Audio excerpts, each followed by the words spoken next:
I want to talk about the concept of something being dated. Yes. We've talked about this on the show before. I know you're not a huge fan of the word in that sense. No. But I want to talk about the time in my life when I first recognized that a thing was dated. I was very young.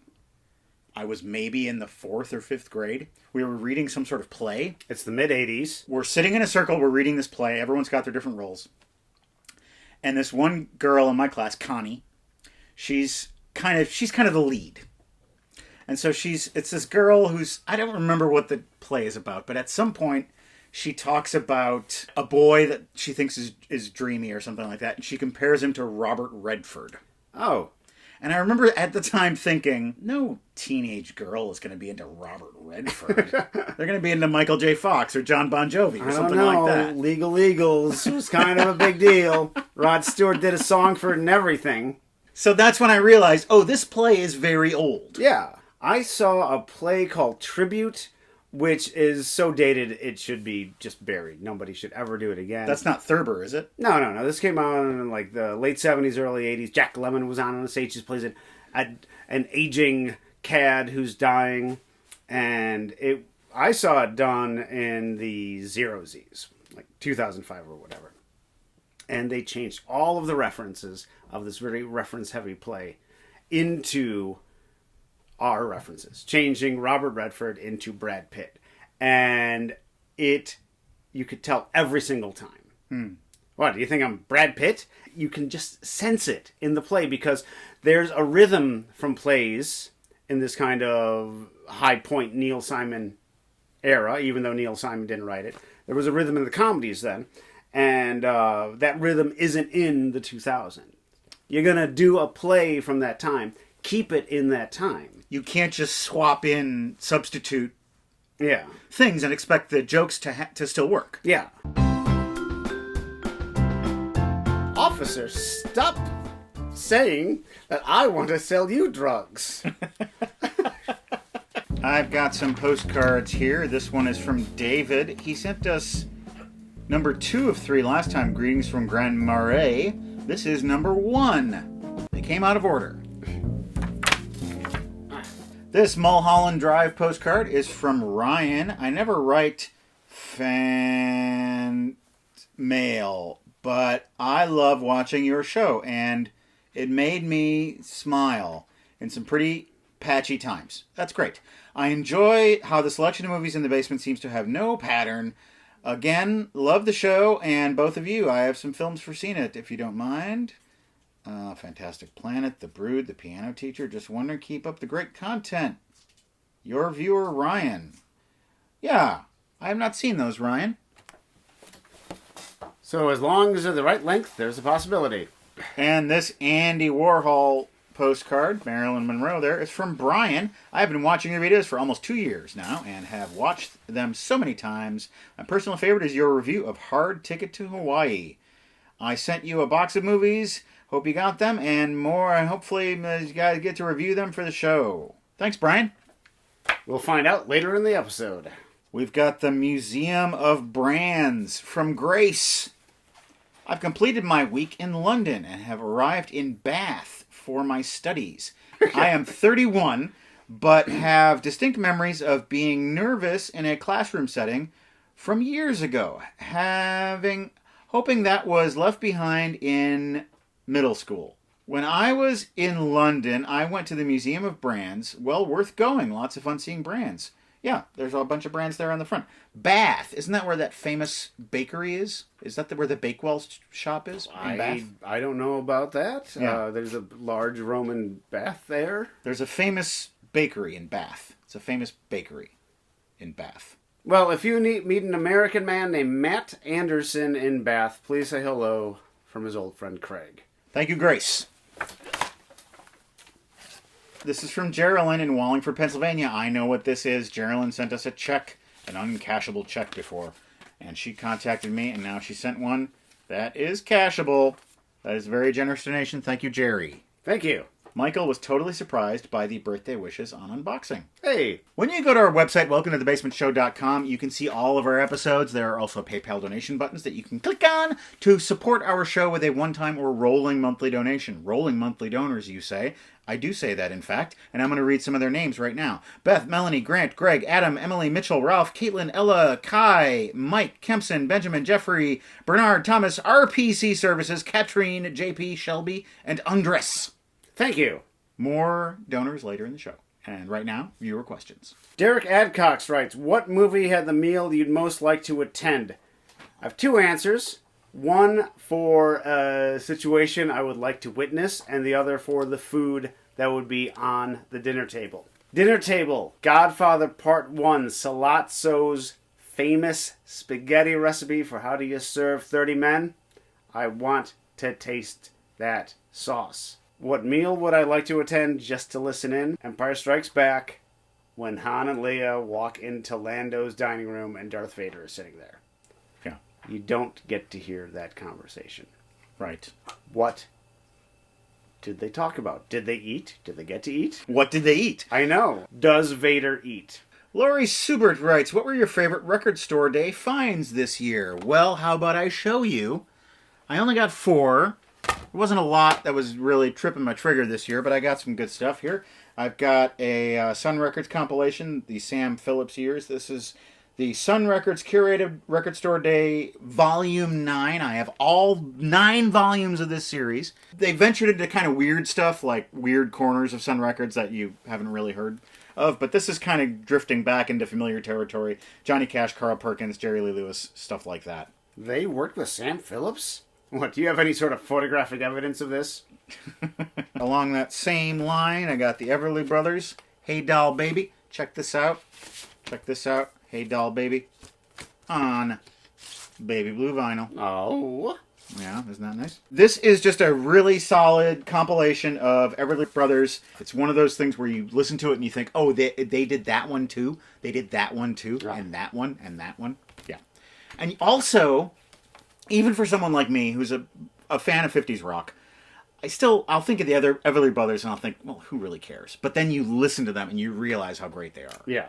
Here's one that I think you might like. Ew. There we go. Jonathan Richman and the Modern Lovers. Modern Lovers 88. This has New Kind of Neighborhood, which is a song that I love, that I've been listening to for a long time. It's later Jonathan Richman, I kind of run hot and cold on it. We start singing about little dinosaurs and Martians and stuff. It's fun. He's got a great spirit, but it gets a little silly.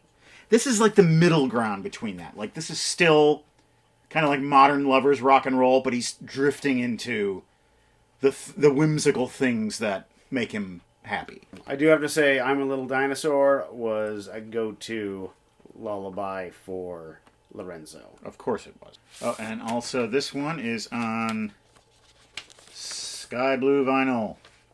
Nice. And lastly, we have a 2-disc compilation by Scott Walker. This is the singer, not the dipshit former Wisconsin governor, who suggested to a certain president, divide and conquer. It worked in my state. Yeah. Yep. Make everyone hate everyone. Anyway, this is Scott Walker. This is a collection of his music from the late 60s. And it's good stuff. Scott Walker is someone who either you listen to one note of his music and you love it, or you listen to one note of his music and you never want to hear it again. He's very much, you love him or hate him. But he's very luscious. He's very melodramatic at times and very... Yeah, it's a... saying something is an acquired taste is a very overused phrase these days, but it's true. It's true of Scott Walker. Alexander in Andover, Mass. MGK Inc. M. Kubis in Sewanee, Georgia.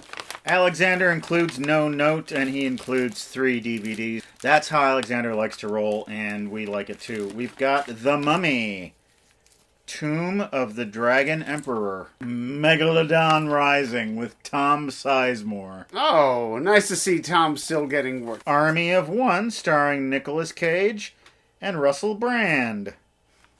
Never heard of it. A film by Larry Charles, the director of Borat. Why have I never heard of this? I think I just heard... One man's wildly true quest to capture Osama bin Laden. I have heard of this just recently. Oh, well, your friends that came from all around was a new kind of neighborhood. The neighbors smiled but didn't frown. New kind of neighborhood. What is this? What do we have here? think it's another accessory. It's another accessory. Is it a beard? It's a beard, Matt. It's a beard. What's happening? I don't get it. It's not a little Van Dyke or goatee.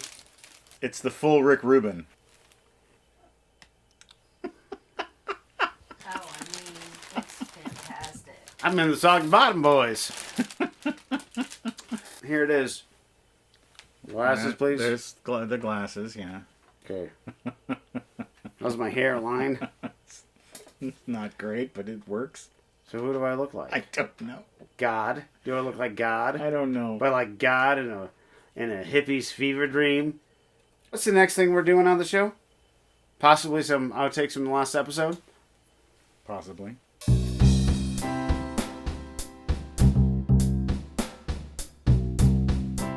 Hi, folks.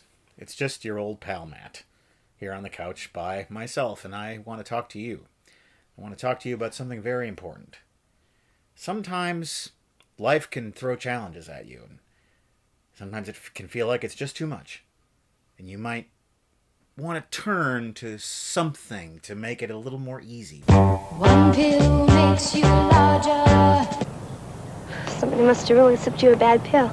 Is it Ash Wednesday? What is the deal with Alice's forehead? I was wondering the same thing. And one of their friends gets busted. He's not going to say anything. Nobody's going to say anything. No one would ever say anything when they get arrested. It's insidious, this drug stuff. So next time someone offers you a pill or a weed hit, Have you got some stuff? don't do it. I need this. I'm going up north, and I'm going to be there for a year. I'm just going to be living with caribou and mice. I stand for everything that they hate, the reasons they take dope, they're copying out from what's real. Are you reading the script off the table? You can tell us. What about when the hormones enter the boy's bloodstream? Sap. Instant sex maniacs. Well, I know nothing about the male sex drive. I married your father. If a Jewish boy finds out that the girl he's marrying isn't a virgin, Well, there's only one way to find out. Go.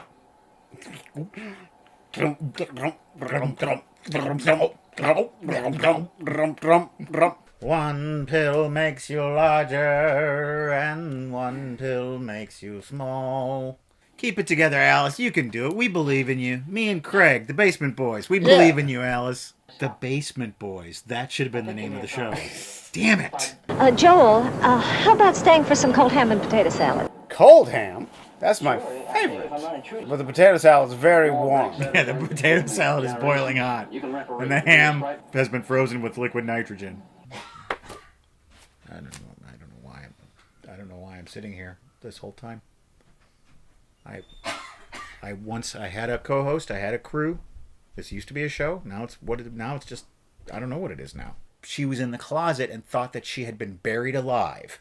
I don't blame drugs. I blame Edgar Allan Poe. Are you still telling people not to do drugs? Yes, I'm trying to. All right. Donors, you want them, we got them.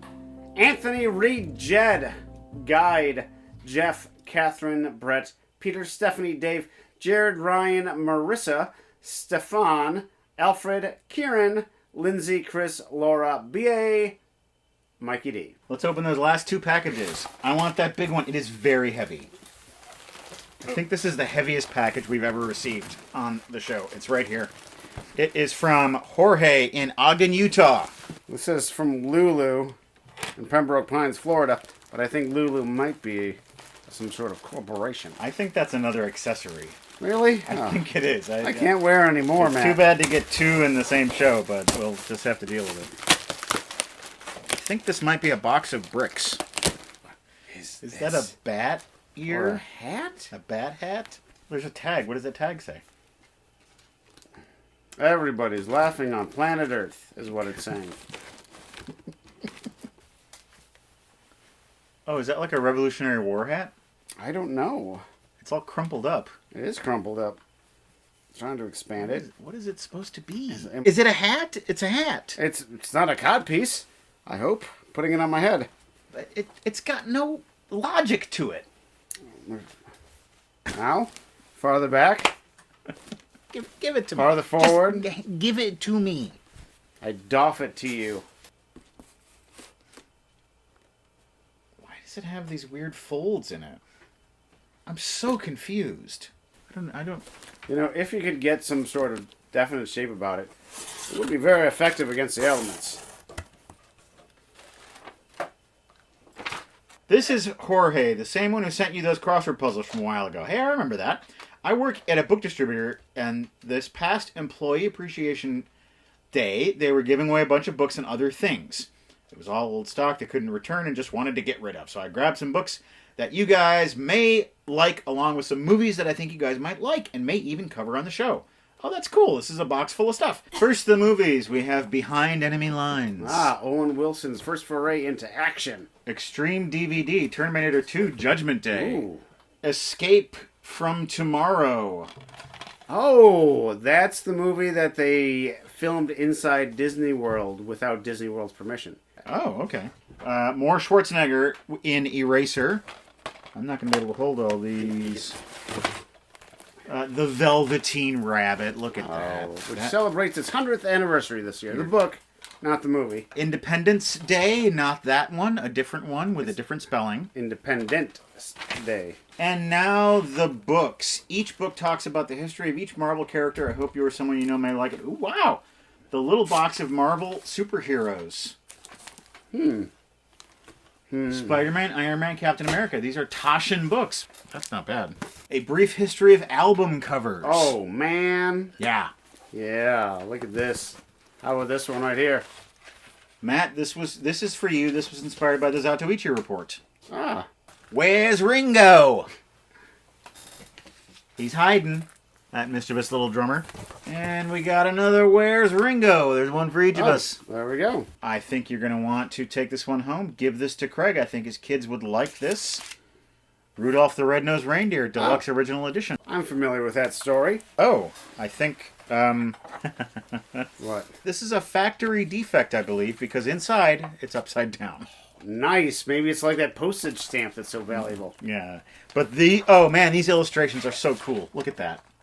Doesn't that take you right back to childhood? Yes, it does. Hey, what a good time opening up all these packages was, and talking to you and having fun here on the unboxing show. Yes, it is. And Craig got a new hat.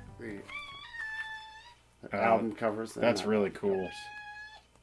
Sadie, be quiet, please.